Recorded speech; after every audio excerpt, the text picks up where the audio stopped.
Iran ও যুক্তরাষ্ট্রের চরম উত্তেজনার মধ্যেই এবার হরমুজ প্রণালীতে 2 দিনের লাইভ ফায়ার নৌমহড়ার ঘোষণা দিয়েছে তেহরান। মার্কিন নৌবাহিনীর বড় আকারের উপস্থিতির মাঝে ইরানের এই ঘোষণা আঞ্চলিক পরিস্থিতিকে আরও অস্থির করে তুলেছে। এরই পরিপ্রেক্ষিতে ইরানকে সতর্ক করে যুক্তরাষ্ট্রের সেন্ট্রাল কমান্ড সেন্টকম জানিয়েছে, হরমুজ প্রণালীতে কোনো ধরনের অনিরাপদ ও অপেশাদার আচরণ সহ্য করা হবে না।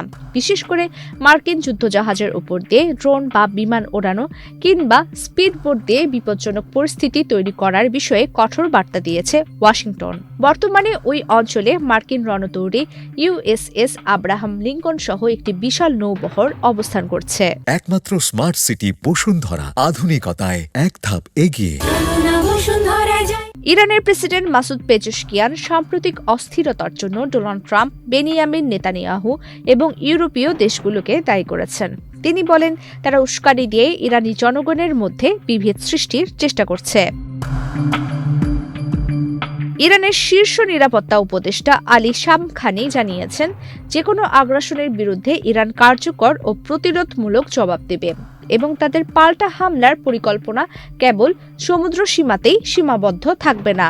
পররাষ্ট্রমন্ত্রী আব্বাস আরাগচি স্পষ্ট করেছেন যে হুমকির মুখে কোনো আলোচনা সম্ভব নয়। আলোচনা হতে হবে ন্যায়সঙ্গত ও সমমর্যাদার ভিত্তিতে।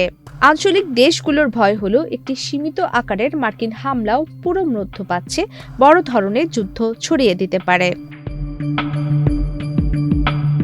গত বছরের জুনে ইসরায়েল ও ইরানের মধ্যে 12 দিনের একটি বিধ্বংসী যুদ্ধ হয়েছিল। ইরান দাবি করছে, সেই যুদ্ধের অভিজ্ঞতা তাদের সামরিক শক্তিকে আরও সুসংহত ও উন্নত করেছে, যা তাদের যেকোনো হামলা মোকাবেলায় আরও সক্ষম করে তুলেছে। প্রমিতি কিবদি ইসলাম, বাংলাদেশ প্রতিদিন।